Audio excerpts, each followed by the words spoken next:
The following audio recording has been designed for learning purposes only. Do not share, distribute, or provide any type of copies, or this audio lesson will not be made available to you. Good luck with today's lesson. I went with my siblings this weekend to get my brother a haircut. There's a GameStop next door. I spent an hour and a half in GameStop.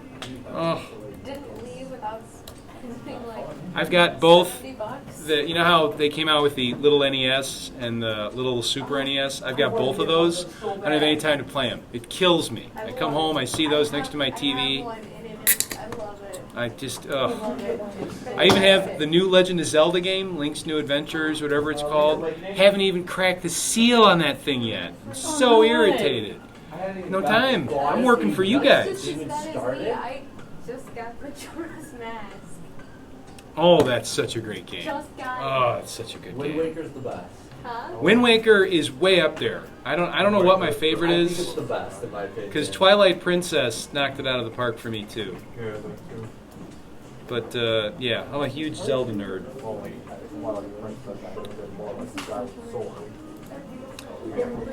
Skyward Sword, I never finished that one. I wanted to, I just didn't have time.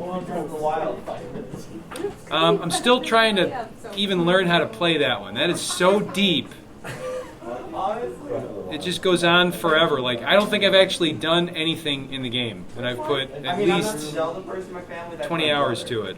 My brother loves Zelda. I'm not that into I it. like them. I like some. I feel like I Pokemon. within the past like 4 years got into it. I like Pokemon. They're definitely, I think, quality games. A lot of fun. Probably the first one I got into. But remember, I like all sorts of things that are goofy and old. So, okay, gang, we're getting started a little late this evening because we had stuff beforehand. For those of you that came to the meeting today, again, thank you very much. Hopefully that was informative. Hopefully there was stuff in there that will help you when it comes to selecting classes and thinking about the program in general. We're going to try and do more of these little breakout sessions with more information, maybe not as specific as here's this class and we make X number of things in this class. I think the information that's more beneficial for meetings like that are when we get a chance to bring in people from the industry to talk about their daily routines within the industry. We haven't done that in a bit. We're going to be doing that again, hopefully very soon. You guys saw Jesse Cutt's bio a little bit ago if you were in that meeting. If not, Jesse is a former student who's also currently employed at a big company doing all sorts of amazing stuff that you've already seen, even though you don't know that he did the stuff that you've seen. If you drive a car, you've seen his work. And you'll see more and more and more of it in the coming, I'd say, weeks, because we're going to try and get him to speak here before the end of the semester as well. Just to talk about his experience in Macomb, what he learned, what classes he really enjoyed most, things that he thought could be done better, and ways that students can help push that process along, possibly. So we're hoping to have that happen, again, sometime before the end of this semester, so that you guys can take advantage of all that knowledge and apply it to your unique experience. So there's that. But again, if you missed today and you still want to be a part of the big hoopla, tomorrow from 12 to 2, we're going to have the same presentation. Probably a little bit better, because today's was a smidge rocky due to the fact that there was like a Kafka viewing happening before the presentation. That room was booked all the way up until like 3 minutes after 6. Doors locked, people, in the dark watching a black and white film on a big screen. So that kind of messed things up slightly to get the presentation off the ground. Tomorrow should be a little bit smoother. I don't think anybody's using that room at all except for us tomorrow. Okay, so if you're here for that, great. If not, like I said before, if you need any of this information that maybe you heard from somebody else that was at the meeting, hunt us down, and by us I mean faculty, and we'll get you whatever the information is that you require. If it's more knowledge about the program, we'll make sure that you have that. If it's information on a specific class that you're thinking about taking but aren't sure if it matters if you should take it or not, definitely check in with us. It's what we're here to help you to do. Okay? We're not just trying to sell classes either. I know it probably feels like sales pitch time, but really we're doing this so that you guys can make the right choices for you. Okay? And so that you understand what you're signing up for as well. I hate it when people come to me and say stuff like, yeah, it's going to be amazing, and then they don't tell you what that means, right? You know, hey, we want you to be a motion designer in this industry. It's going to be great. All you have to do is do what we tell you, and you're going to make work at that level, and that's great. It's like, great, but what does any of that mean? What is the level that we have to work at? What is the kind of work that we're going to be doing? Give me examples. Show me, you know, something concrete. Tell me how much money I could make. Tell me how much I'm going to have to work. Will I have to sacrifice, you know, traveling because I love to travel? Will I ever have time to go home and see my family? These are things that you guys and gals deserve to know, because these are the things that you'll have to take into account in order to choose a profession for your careers, right? So it's good that we have these little sessions where you can get this kind of information. So hopefully you've taken part or will be taking part. If not, again, just hunt us down. We're not bashful. We'll tell you whatever you want to know, okay? Tonight, I'm going to tell you about After Effects and 3D. So we're going to jump right in and look at a couple of different areas inside of After Effects where we can use 3 dimensions. And we've already started to explore this in the last couple of projects. We're going to take a deep dive into this arena for Project 4. So let me start the old recording here. We got the old countdown. I'll shotgun some coffee and then we'll get going here. So the first area that I want to look at is something that I mentioned earlier, and it's a part of this lesson, but it's the bonus content, if you will. Okay, it's the extra credit component.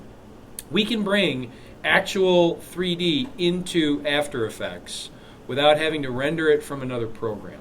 Okay, that's amazing factoid number 1. Amazing factoid number 2. Even if you only have Creative Cloud, either at home or on your laptop, you have access to a Premiere 3D program. In fact, you've got it already installed on your machine. That's Cinema 4D. To get to that premium program inside of After Effects, it's kind of like, in a weird way, Legend of Zelda, right? You got to go and traverse the dungeon until you find that treasure chest and get that item, right? It's dangerous to go alone, right? Here, take this. Come on, what's wrong with that? It's funny. It's on t-shirts now. Can't be mad at that line. That line's amazing. So we're going to find this little secret hidden treasure right now. I'm going to go under File, and I'm going to go down to New, and choose Maxon Cinema 4D file. And that is going to ask me to save a Cinema 4D file right away. So I'm going to call this Demo. I'm going to save it to the desktop. And then a version of Cinema 4D inside of After Effects is going to open up as a separate program. Okay, it'll take a minute or two because, again, it's a separate program and it's a pretty deep one at that. And you'll see the Windows Cinema 4D light pop up like it just did. And then when that's done, we'll see the entire Cinema 4D interface. And we're going to close that dialog. Okay, now, again, we're going to talk about Cinema 4D in this lesson. I'm not going to require you to work inside of Cinema 4D for this lesson, but you still need to know that you can and see a little bit about how you can.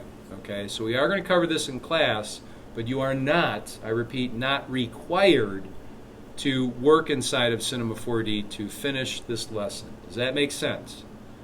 I know for some people, because there's always a few that miss it, you're going to miss that, and I'm sorry now for the miscommunication that is occurring more than likely and will occur later on, because you're going to be mad.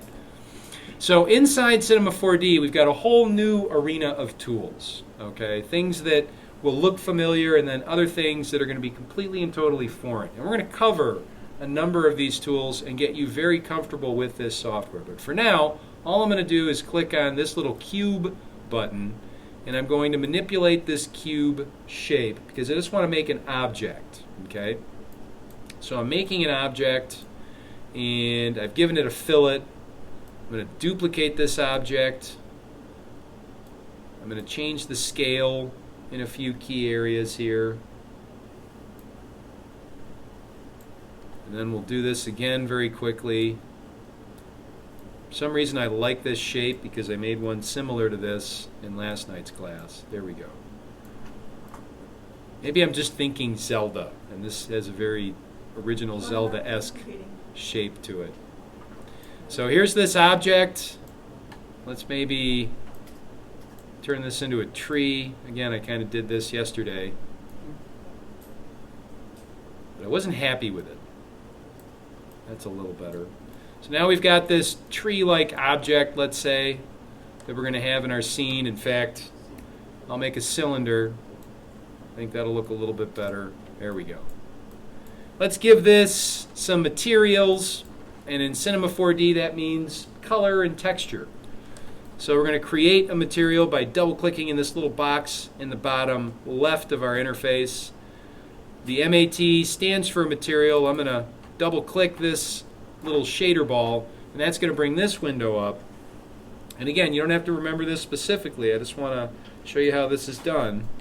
I'm going to make this a green color. I'm going to make it look cartoony, because again, I've got Zelda on the brain now. I'm going to copy that color, click on luminance, and paste it there as well.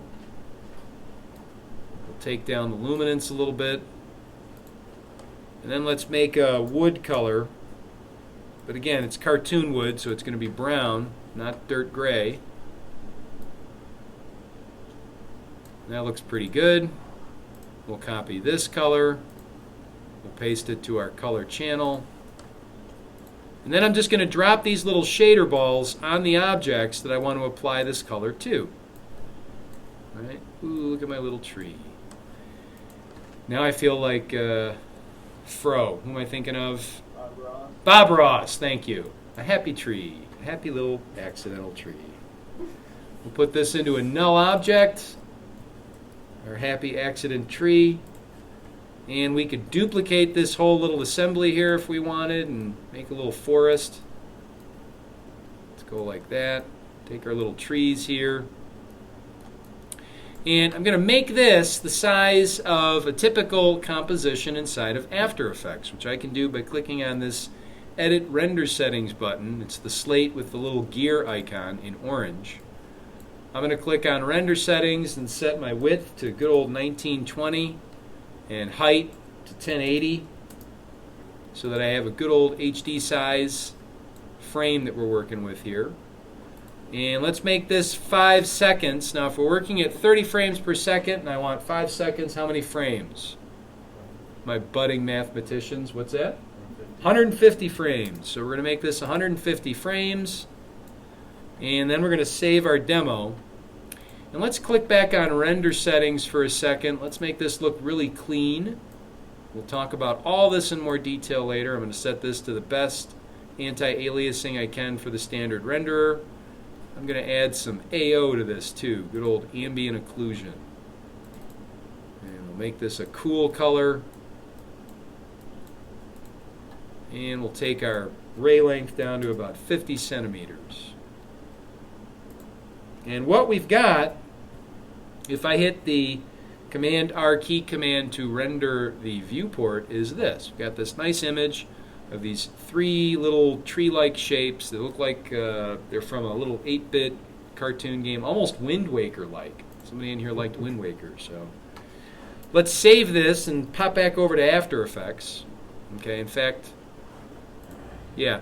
In After Effects, our file's already updated. I'm going to take our Cinema 4D file like I would any footage, and I'm going to drop that on the Make New Comp button. Okay? And boom, I get that object or objects inside of After Effects. Okay? I also get the cruddy wireframe, and this doesn't look quite as cool as the rendered image did. And that's because we have settings over here in the Cineware plugin that have to be adjusted. Cineware is the bridge between a Cinema 4D file and After Effects. And this shows up all by itself when you put a Cinema 4D file into an After Effects project. Okay, and then put that into a composition. Now, I'm going to change the way that this looks so that we can get rid of this weird wireframe floor by coming over to where it says Renderer.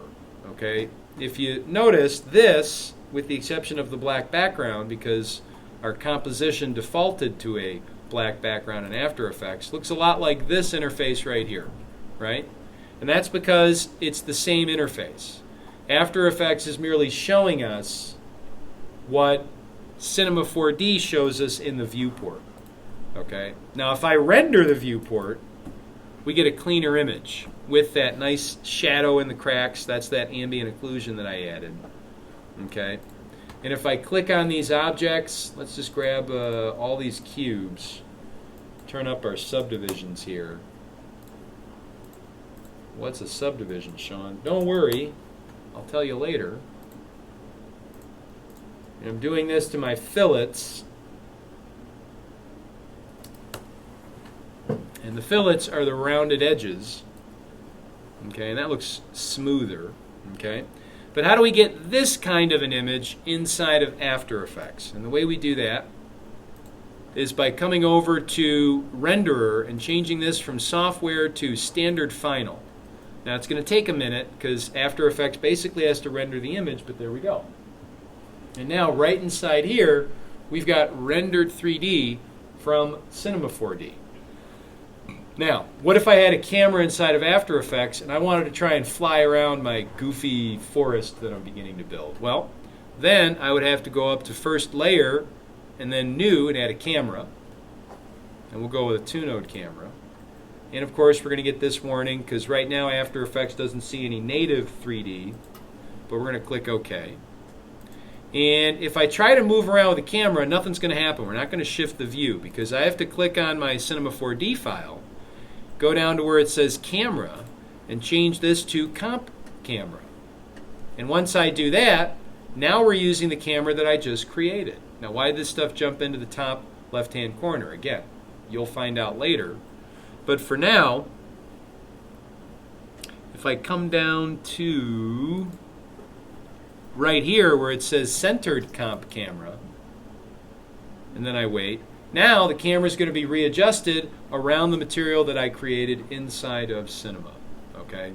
And the cool part is if I grab my camera controls, it takes a minute to redraw, but now I can use the After Effects camera to navigate my Cinema 4D scene. Okay? So this is pretty powerful. And again, if I set this back to software, I can actually navigate this a lot faster. And through tricks that you're going to see in this project, we can take coordinates from our 3D scene and bring those into After Effects as well, so that if I want to have two-dimensional type inside of After Effects be composited with my three-dimensional objects, we can do that fairly easily. Okay, so this is a very powerful feature that's built right into the software. And again, you don't have to buy anything else or extra to have this feature. Okay, now for those of you that actually are either learning Cinema 4D or already know it, you're going to notice something very disappointing when we click on, let's say, well, right here. We're missing some stuff, right? There's a number of tools within this software that we don't have access to. Okay, if I click on one of these objects and I hit the C key, I can actually turn what we call primitives or parametrics into mesh models. What's a mesh model? What's a parametric? All that we'll talk about later. Don't worry about it right now. And I can manipulate these individual objects, right? I can come in here. I can grab one of these faces. What's a face, Sean? We'll talk about it, right? I can change the shape of it. You can see that right there. But if I were to try and right-click on this shape and extrude or build anything using other than the primitives like you would do in Cinema 4D normally, none of those features are there. Okay, just like if I go under MoGraph, holy Lord, right? We're missing a bunch of stuff, right? Like, where's the cloner? No! So Light has a number of features excluded that we would have in a full working version of Cinema 4D. But Light also costs you $0 with After Effects. The full working version of Cinema 4D costs more than $0. Okay? Actual dollars, and many of them, depending on whether or not you buy a subscription or purchase the program outright, which I don't even think you can do anymore. Okay? So there's that. Now, back inside of After Effects, using this functionality, we can build all sorts of stuff and get real crazy with how we composite and animate said stuff. Sounds great. Now I'm going to delete this stuff. Because guess what? We already have 3D inside of After Effects without Cinema 4D. I can make a solid.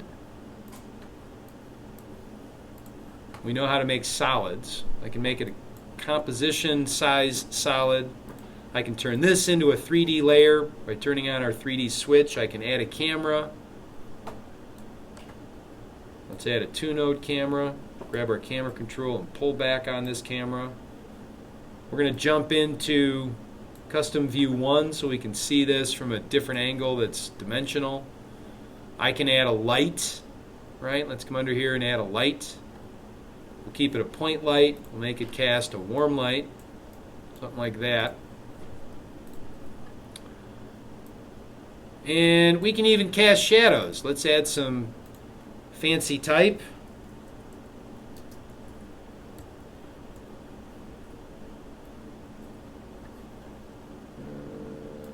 Pick something like impact. There we go. Turn this into a 3D layer. Let's scale this up. We'll make it big, really big, like 300 points big. There we go. There's our fancy type. And we'll pull this off of our solid.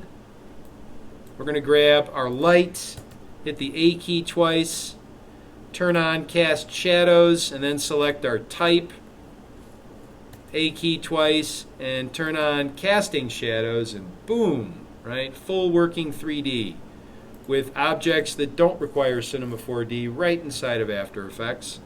I can play around with the diffusion of the shadow to soften it up. I can change the darkness of it. Okay, we can have all sorts of fun kind of manipulating the shadow based on the light source or the object's distance away from whatever it is that is catching the shadow. But this isn't true 3D.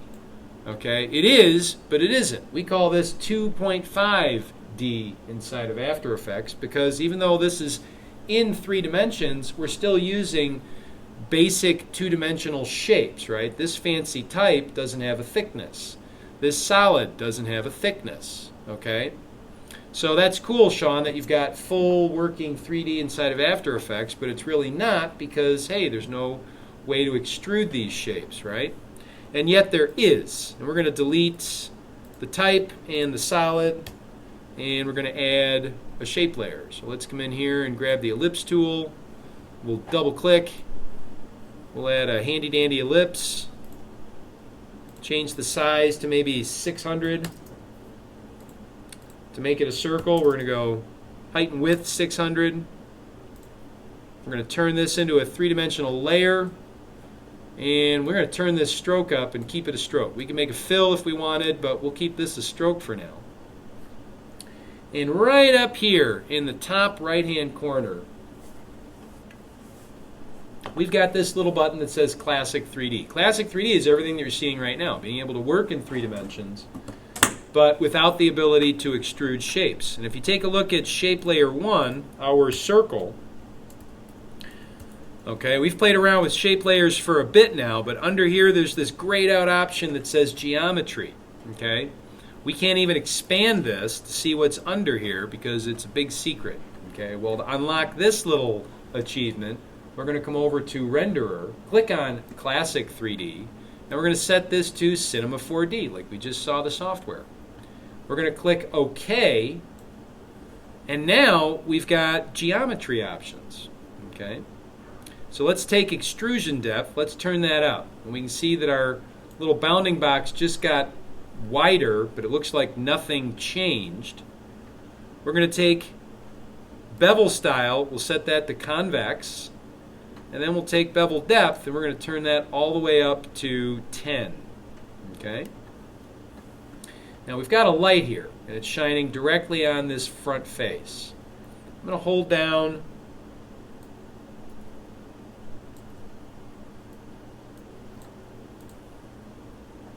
well, actually I'm going to hit Command and D And that's going to duplicate the light.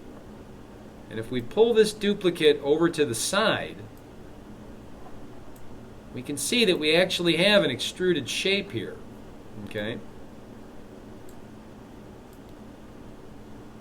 And if I pull this more over to here so that we can really see this side, I can change this extrusion depth.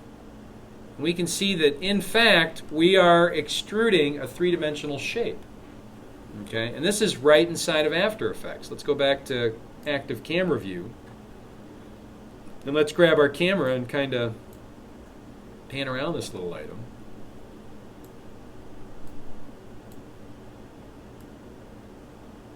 So that's a fully functioning three-dimensional object. And if I grab my light and duplicate it again, let's select this, let's duplicate it, grab the duplicate, pull it down here, and we'll put it down, way down, underneath our object so that we can get just a little bit of rim light.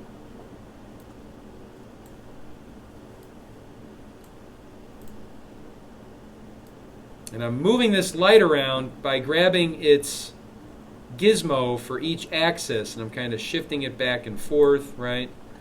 And I can also, as we know, turn up the brightness of our lights by changing the intensity.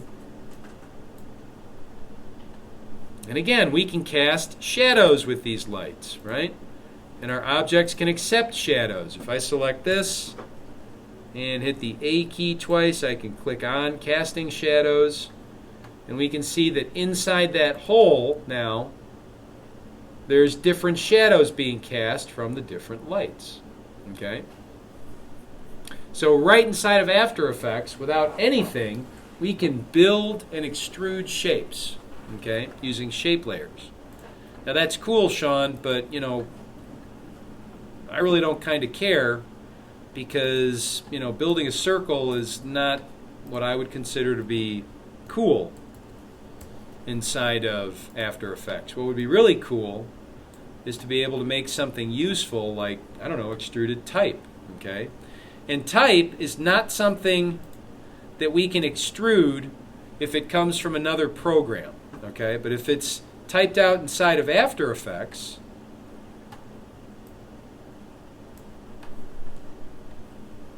with our latest release, look at that, okay? So if you want three-dimensional type, if you want to create three-dimensional shapes, you can do all of that right inside of After Effects, and we have material options inside of the software as well, which allow us to control how the coloring of an object looks. Okay? I can have a fill and a stroke on my type too. If I click on Character, I don't want the whole window to fill with that panel. I can click on this little guy right here, give a value to this, and actually turn it up.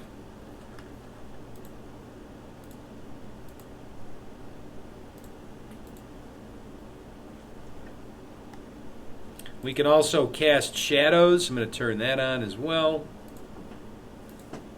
And for some reason the stroke's not updating right now. It could be the software. I'll leave that alone for a second. But you can see right from this, that's pretty powerful. Okay?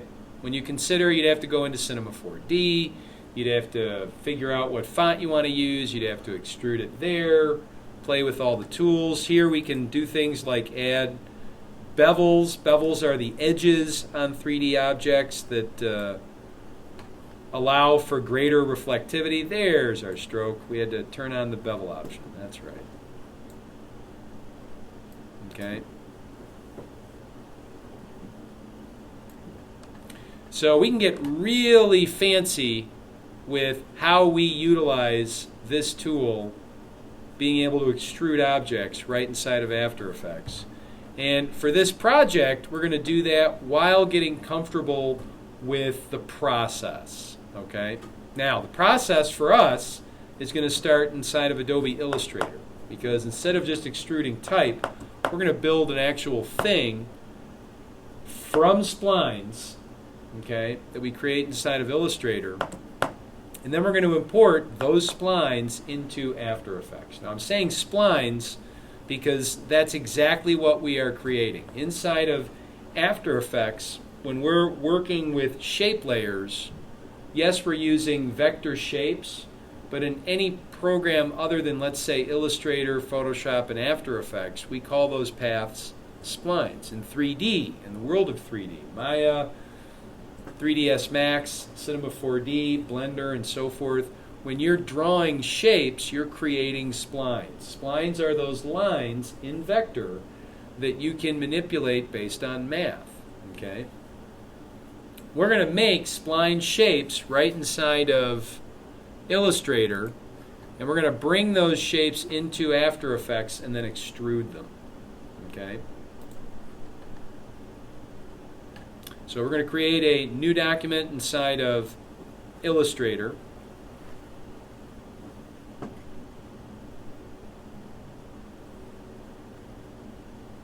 Which apparently is taking time to wake up this morning, even though it's nighttime. Come on, Illustrator, rise and shine. It's 9:15 in the evening now. Time to get up. What we're going to do is essentially build what we see in these images, and I mentioned that in the beginning of the class. And we're going to do that with these shapes, the splines, that we're going to create inside of After Effects, because we're going to build this two-dimensionally and then create our third dimension inside of After Effects by extruding. Okay, so if you think about, let's say, this image of our controller here as a flat graphic, maybe from a top-down perspective, top being the top face of the controller where you can see the buttons and you can see the little cross pad. We're going to design that and then build around that the 3D once we get the objects into After Effects. What I want to do right now is fire up a project that you can see so that you know beyond a shadow of a doubt that this is something that's being generated 100% inside of Adobe Illustrator and then After Effects. So we're going to come back to here. We're going to double click. We're going to import a project that's going to prove this out.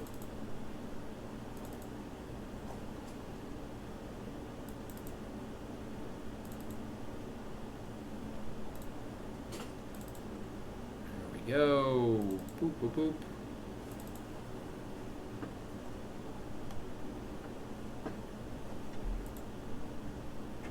And let's go maybe right into here.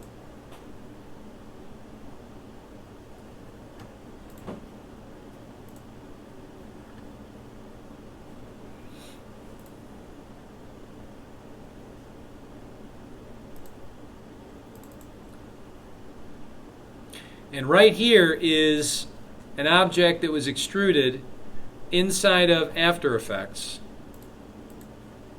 from Illustrator pieces. We can switch the camera. I just turned off one camera. I turned on another. I can rotate around the scene.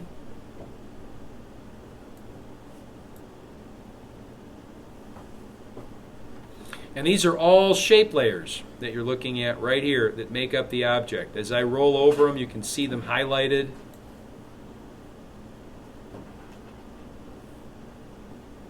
Okay, so what we're going to do is essentially try to draw this object flat, like we're seeing it here inside of Illustrator, or one like it, because I'm going to let you design your own controller. Okay, but again, because there's always obstacles, we only have the ability to extrude inside of After Effects. Okay, we've got a few more expanded abilities inside of Cinema 4D Lite that allow us to make more intricate shapes. But for now, just understanding how this process works enough to be able to build something that looks detailed and like our goal is all I'm looking for this next project. We're going to build a little 5 to 10 second animation with a controller that you are going to create. Okay? And that's all I'm looking for. All right? Which means using these tools to get there, even though that's a little bit limiting because we only have extrudes essentially. That's still good because it keeps the project grounded and possible to execute in the time frame that we're going to spend on this lesson. Does that make sense? So I don't want you to try and come up with a way to do something never before seen because it's required. If you choose to do that, great. But just understand that there are limitations to this 3D capability inside of After Effects. And I want you to own those limitations, right? See what you can do with those limitations as opposed to trying to find ways to go beyond them, okay? Because there's a lot we can do with just the tools that are here, as you can see. Now, I'm going to jump back into Illustrator, and I'm going to rough out some shapes. So I'm going to grab the rectangle tool, and I'm going to draw a rectangle. Let's get rid of some of these panels. In fact, let's go under Essentials Classic and just reset this whole thing. There we go. And let's center this. Let's grab the ellipse tool. Let's make some ellipses here, right? We need buttons. So let's make a couple of buttons like so. Let's group these together. Copy them, Command C, paste them on top of each other, Command F. Rotate them holding down Shift so that they rotate 90 degrees. Now we got 4 buttons. Let's pull these in here. We're using the Smart Cursor and we're seeing guides that are helping us align this so that it's a little more even. Let's select these 2 groups and group them together again. Grab our ellipse tool and draw a circular ellipse with Shift and Option held down, maybe right there. And we'll get rid of the fill. Let's go back under the rectangle tool. Let's maybe draw another path right here. Pull that down to there. Maybe make another one, or better yet, just duplicate these shapes. Pull that down to there. Okay, I like that. And then we'll grab another rectangle. Make one there. And then duplicate it to there. And rectangles, rectangles, rectangles. Let's make yet another rectangle. Put that maybe right here. We'll duplicate it. Let's get rid of the fill on that object as well. Let's try and center this up a little bit. And then we'll copy this, paste in front, delete one of these.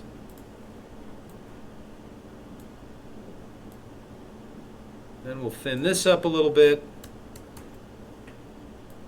and copy and paste and then rotate that object. So now we've got all these little objects. Let's grab these 2 squares, rectangles rather. Let's zoom in on them and grab the direct selection tool, which is the A key. I can round these edges off and now they look like little pill-shaped buttons. Let's come over here and grab maybe this shape and this one. We'll group them together and do the same thing, but maybe not as much, maybe that much. And then let's grab these shapes. I think this should be thinner though. Maybe right to there. We'll delete that shape. We'll duplicate this one. Go like that. And then we'll grab these 2 shapes. Same drill. And we'll group those shapes together. And then let's maybe grab these 2 shapes. In fact, we'll try and grab all 4 of these shapes. This might not work, but we'll give it a shot. And let's give all these a rounded offset. And then we should be able to select these individually and put maybe these corners back. Yep, so if I click on it once and then click again, I can work with just that one little widget. These are called corner widgets. And we can take that back to there. And we'll do the same thing on this object.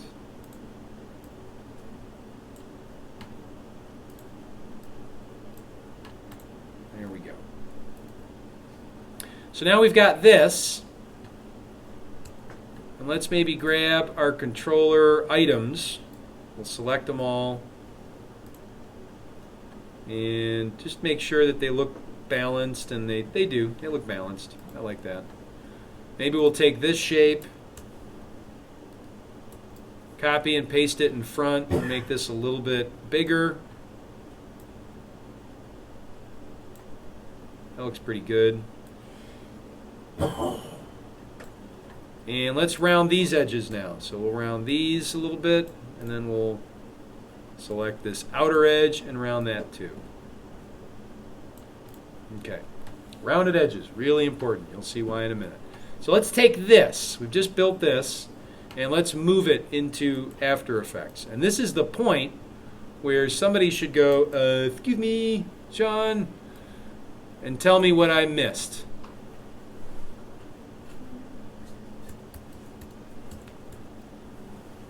Saving this, I'm getting ready to move it into After Effects. I'm super excited. I'm going to start extruding shapes. All the layers. I didn't make any layers, did I? And in this project, we don't need to. Okay, where we're going, we don't need roads. Yes? What's that? Wait, I might have thinking of something different. No, say it again. I didn't hear you. Oh, the different Illustrator format, but that's when you're trying. You're talking about Illustrator 8. That's a very good point. Looking into the future, we're going to take this into Cinema 4D, and when we do, it's worth saying now, because it's going to come up a lot. Cinema 4D, for all those that don't know yet, we'll go over this a couple of times. In order to bring something into that program in the form of splines, okay, or lines that we create in another software like Illustrator. In Illustrator, we have a special format that's super old called the Illustrator 8 version. You have to save your splines in that format. That's what you're talking about, right? Yeah. And then we'll click OK. This is only for when we're moving lines in Illustrator into Cinema 4D. If I go back to Light, and this is a little bit of a spoiler, sort of, I can grab splines from Illustrator and also bring them directly into Cinema 4D.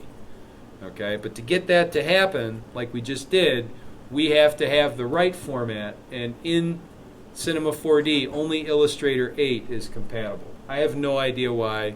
Nobody has any idea why. Even Maxon will go, "Ugh, I do not know." And that is not a German accent. It sounded more French. Or just bad. I think it qualifies as bad. I don't think it qualifies as anything other than bad. So I promise I'll try to never do that again. But this is worth saying now because this is going to come up a lot. Okay, so even though you kind of caught yourself and said, no, that's for later, it's still an important point to hit as many times as we can.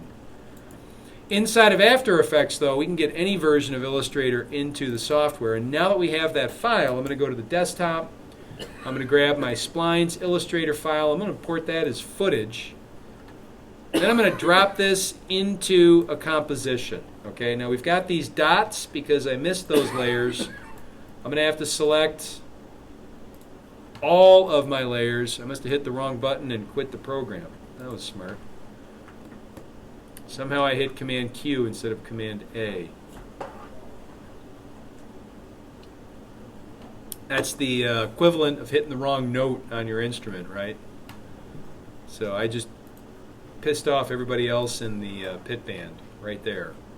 We're going to select all of these objects and get rid of the fill just to make it easier to understand what we're doing inside of After Effects. And boof, the fill is gone on those 4 dots.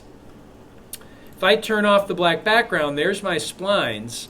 I'm going to select my Splines Illustrator file, go down to Create, and choose Create Shapes from Vector Layer. Okay. Now I've got objects and I can get rid of splines, and I'm going to take this first shape layer and I'm going to keep this named Spline Outlines. In fact, I won't even change the name. I'm just going to duplicate it, lock the original, turn on shying, which is this little switch with the creepy head sticking over that whatever it is, shelf or something, and then flip the same switch here to hide that layer. Okay, I want to keep it because it's got all my pieces, And if we expand this and look under content, here are all the pieces. And if I turn off the visibility of our paths, our shape paths, we can start to see these objects turn on and off when I flip over these groups. Okay? Now the reason why we're not seeing that is the other layer that I hid was still turned on.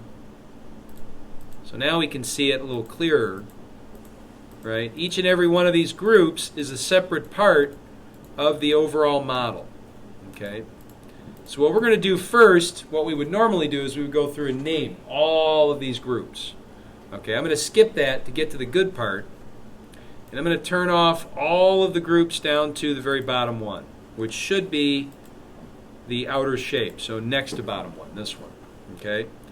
And at the very bottom of this whole group, I'm going to click on Contents. I'm going to go under Add, and I'm going to add a fill. Okay? I'm going to also turn off the stroke. Okay? So stroke turned off. Fill I just added. And by default it's red. If I click the layer, we can see the fill here. Let's make it maybe an off-white, light gray. Okay? And we'll call this controller base. Okay? And under controller base, if I turn on 3D and make sure that my renderer is Cinema 4D, if I go back into my custom view 1, I can see this from an angle that's better for 3D. I'm going to go under here, go under where it says contents, and keeping that collapsed, I can see geometry options. I'm going to come under here and set extrusion depth to maybe 80. Okay, and now we can see a thickness. I can turn on beveling. I'll flip that over to convex and then turn that up to maybe 10. And then in this composition, I'm going to add a couple of lights. Let's just create one light. We'll keep it a warm light. And that allows us to kind of see the object now. We can see the bevel. That's kind of cool. And I think this light's a little too warm, so let's maybe just take a little bit of that warmth out of it. Now if I pull this light up here maybe,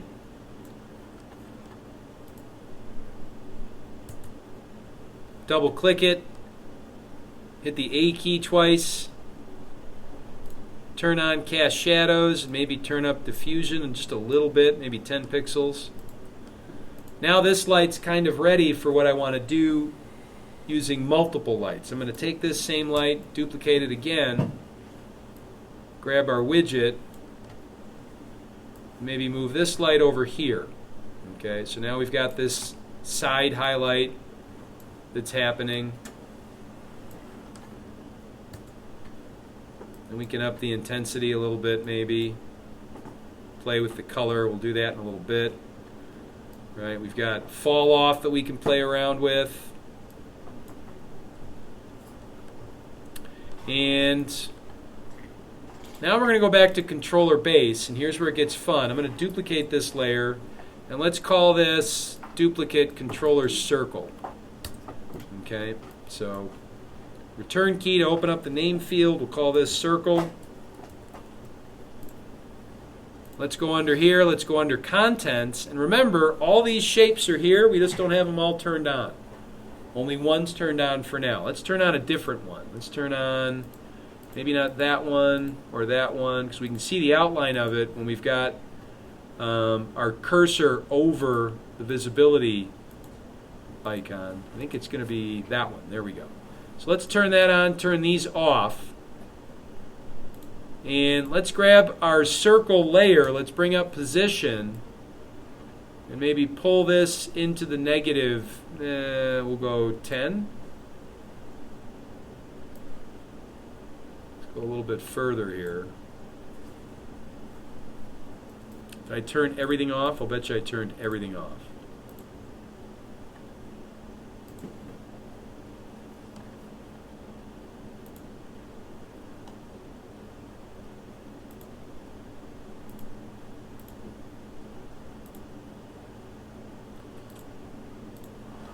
Did I turn off my color? I did. I turned off the fill. That's what I did. There it is. So you can see that shape kind of jutting out now because we pulled that 10 pixels closer to us, which is in the negative, right? So let's go maybe negative 15. There we go. And then we can maybe turn down that bevel a little bit. So let's minimize contents and transform, go under geometry options. Take that down to maybe 3.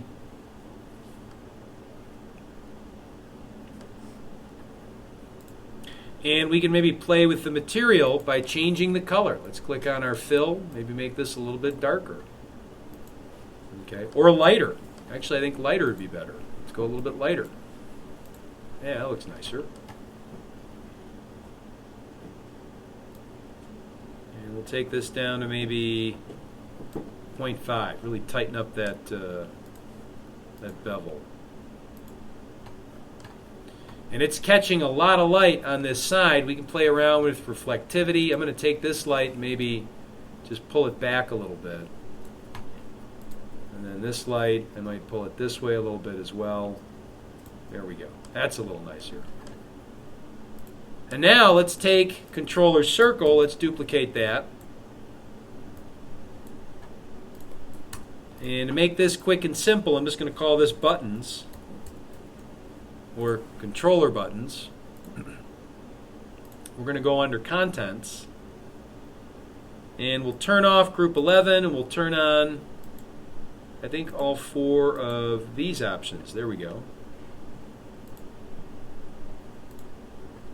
And we don't need these to be extruded as much. We'll take this down to maybe 40 instead of 80.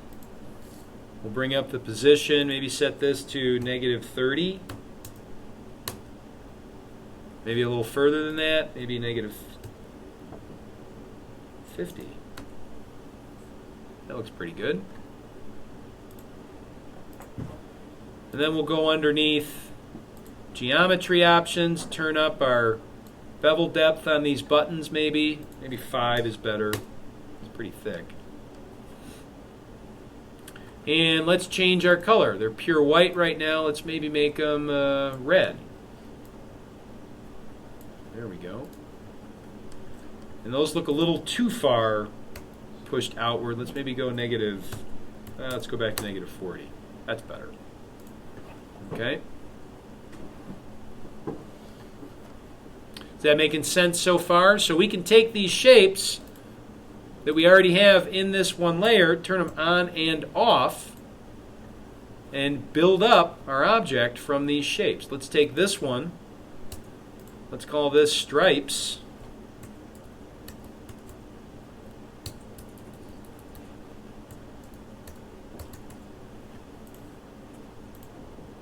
We'll go under contents. We'll just turn on all of these until we find our shapes. Okay, we know we found them. There we go. Probably 1, 2, 3, 4, because there's 4 of them. Then we can turn off the rest going down. We want to turn off our fill again.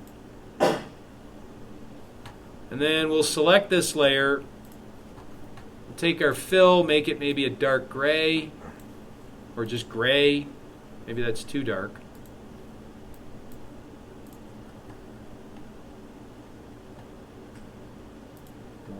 Collapse contents, we'll go under here. Let's get rid of our bevel depth and our extrusion depth. Let's just make these flat shapes. We'll reset them back to 0, and then maybe move it 1 pixel forward. There we go, right? So now this looks like it's kind of sitting right on top of our shape, okay? And then let's go underneath stripes. We'll duplicate this.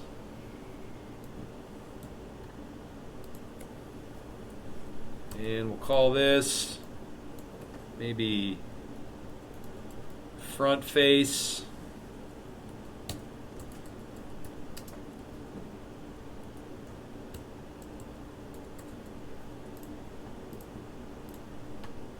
We'll go under contents. I think we want this very last one now. Let's turn this on. There we go. We'll turn off those.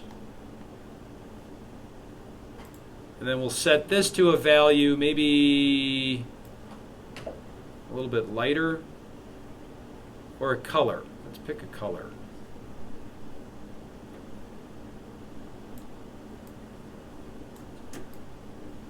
Let's give this controller some color. Yeah, like a burnt orange, red-orange color. That looks pretty good. I like that for now.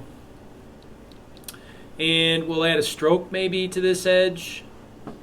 So let's click on stroke, maybe give it a white edge. Give it a 3 pixel thickness. We can sort of see that edge there. And again, it's at -1. Let's maybe put it to -0.5. That way it's kind of in between our gray pieces. And then we can set this back to our active camera, and we can see our object here. Okay, we can actually click on this stroke, and we should be able to go underneath contents to where the stroke is.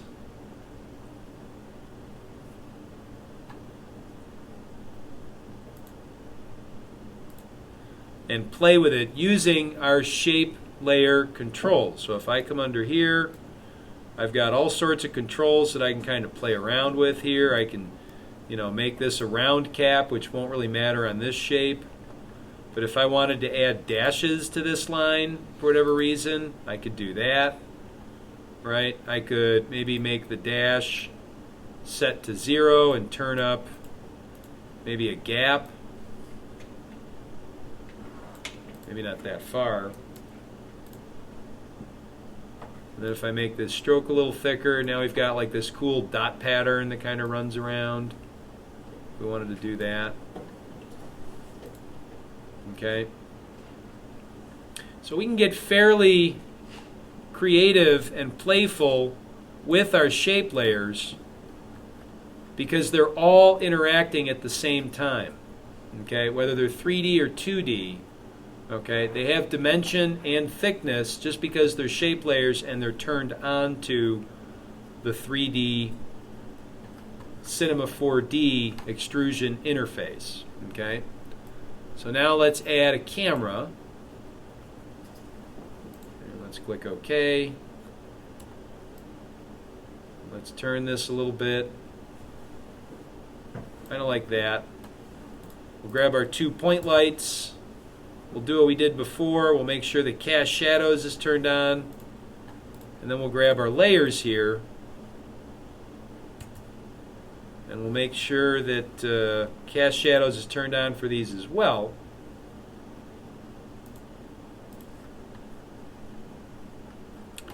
And now, I think we still have to turn it on for this layer, right? Nope, it's on for everything. Good. Now we can reposition our lights. So let's grab these.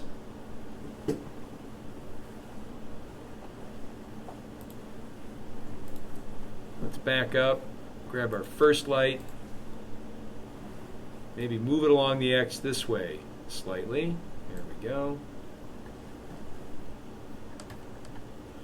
And let's also add one more light to this. So layer, new, light. And this light we're going to make an ambient.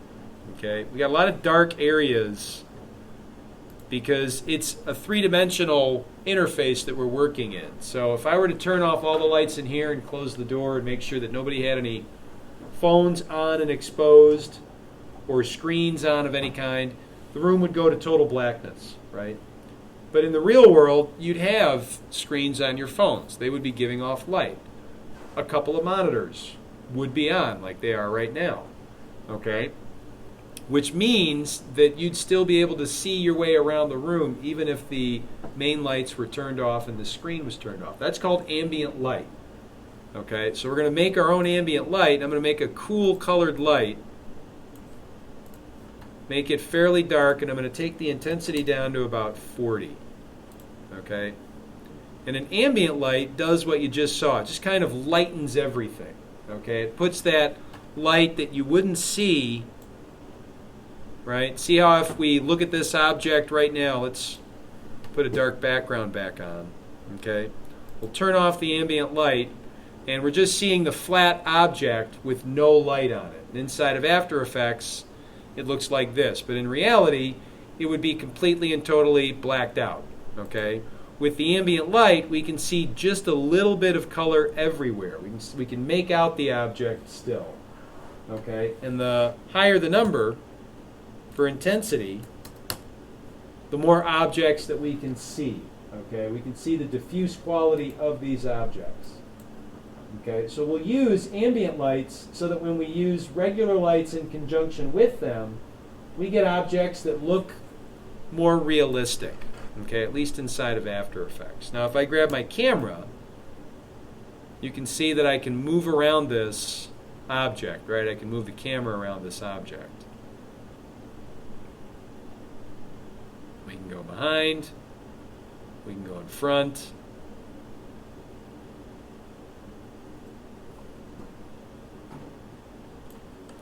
We're still not getting good shadows.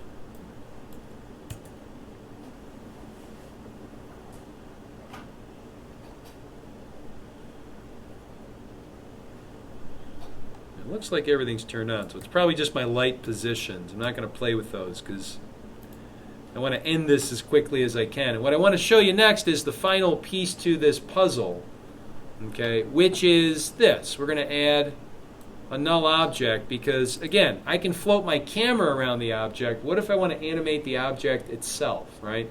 These are all separate layers, which means animating everything separately, okay, except you don't have to do that, okay? If we make a null object,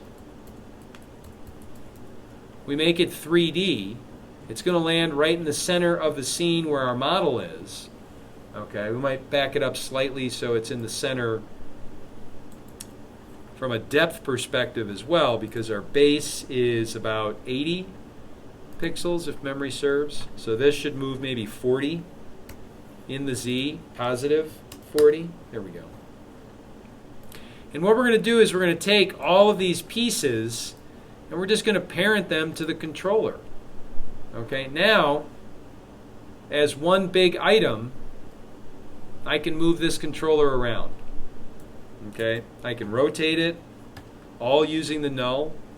So I can rotate it on the Y, make it spin.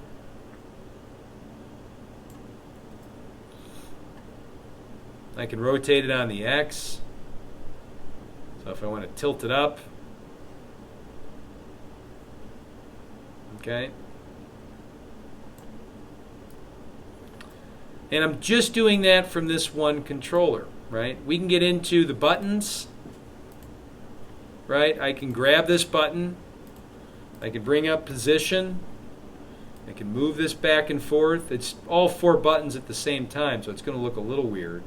But if I wanted to animate the buttons, I could do so, okay, by simply animating the position of the button inside this null object. And because it's parented to this null, everything moves. Just like in Cinema 4D, with that series of trees, right? We made a null, and using that null, we're able to move all these objects around, okay, that make up this tree. Does that make sense? So what you're going to do in this project is create your own controller, okay, your own, we'll say retro, if you need to put a name to it, style controller, retro-ish controller. You're going to bring those shapes into After Effects, and then you're going to use the tools that we just looked at to extrude those shapes, give them color, okay, give them dimension, and from that you're going to animate an actual 3-dimensional device. Okay? Now again, this can be done in a lot of fun ways, and you can get surprisingly great results. If I just back up, there's a whole other spiel to this little discussion that I normally go through, but I'm skipping it because it's late and, I'm a nice guy. Actually, I'm not a nice guy. You guys already know that, so me saying that is kind of pointless. Let me click on this animation, though, because I want you to see right in this piece a lot of the tools that we have been talking about tonight. So let's play this little animation.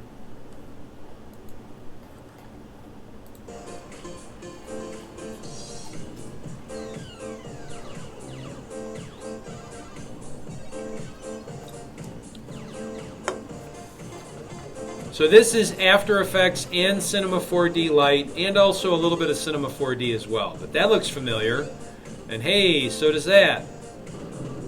And that tricky, really high-end looking animation of the controller, and then the lines of the controller. How did you actually come up with the ability to perform that black magic, Sean? What did we do here? Trim paths. Trim paths! Right? With what? The same exact shapes we're extruding to make this object. Right? So what looks like a magic trick is actually a cheap trick. Oh, look at that. He was making me look at this hand. He had the card in his other hand the entire time. Right? As motion designers, this is what we're trying to do. We're trying to use our tools effectively enough to make the work look more high-end and quality and labor-intensive than it actually was for us. Okay? If we start to combine and utilize the various things that we've learned, the results of that will be exponentially better than if we were to try and do each project based on only the things that we are learning within each project. Does that make sense? In each project, we're tackling a different area of the software, but that doesn't mean that you're not going to bring the things that you've learned in prior projects to the mix when you develop your projects, right? This is why not only learning, but learning and taking hold of and hanging on to the things that we learned in prior assignments is so important. Okay?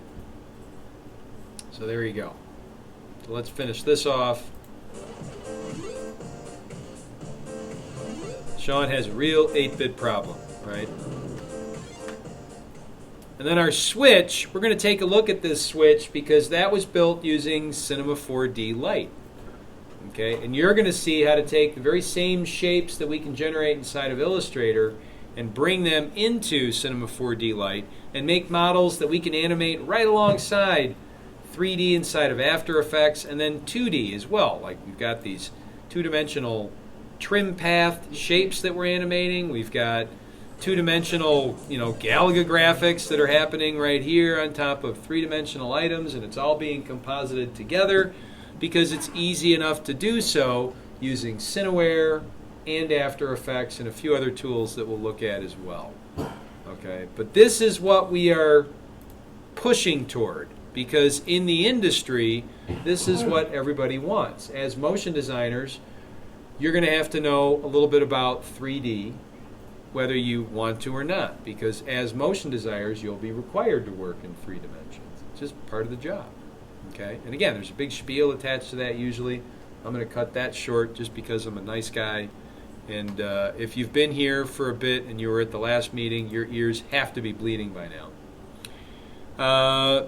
So there you go. So what you're going to do for the next class and for the tail end of this one, if you choose to hang and work for a little bit, is to begin to design your controller. Okay, I want you to start thinking about what it looks like. It doesn't have to be an earth-shatteringly new design or anything crazy. In fact, the simpler, not simple, but the simpler the better, because I want you to focus on quality and coming up with something that looks really good, that feels complementary as far as color and harmony goes. Okay? And then focus on the animation, which we're going to look at in more detail in the next class as well. How to make this animation work. It's only going to be about 5 seconds. I'll give you up to 10 if you really, really want it and need it. but really you don't. 5 seconds should be more than enough. And this is going to take a little longer to render than normal projects because extruded layers, they just take a little longer to render. Okay? Does that make sense? Excellent. So there you go. That's what I want to see. I'm going to stop the video now. And like I said before, and I'm a man of my word, if you want to boogie early tonight, tonight's your night. You get to do so. Just make sure that you think about this between now and the next class and maybe start to put some splines together so that we can develop something fun. And remember, there's going to be limitations to this. Not everything that you want to build is going to be easily buildable or even possible to build using the tools that we're using. But you'd be surprised at what you can do, which is what I want you to focus on. Okay? Question? Read the vote on Halloween. I'm sorry? Read the vote on Halloween. Yeah, final time. I brought this up earlier. Thank you for reminding me because it totally slipped my mind toward the end of the class. In the last class, I told you guys that we were going to come back to the topic of Halloween one more time, just to make sure that we are certain, right? Just like Zombieland said, we always want to double tap, okay? So we're going to come back a second time and talk about this topic right now. Show of hands if you still want to leave early on Halloween. That would be at 9:30, out the door, doors locked, and that's everybody. So that's all I needed to see. You guys thought about it, gave it your due diligence. I appreciate that. And that's what we will do on Halloween. We'll have a truncated class. We'll show up at 8. We'll be out the door at 9:30, and then you'll be on to wherever you plan on going to haunt each other and have fun partying or whatever the heck you're going to do. Sounds like I get out a lot, doesn't it? Like, man, does he even know how to human anymore?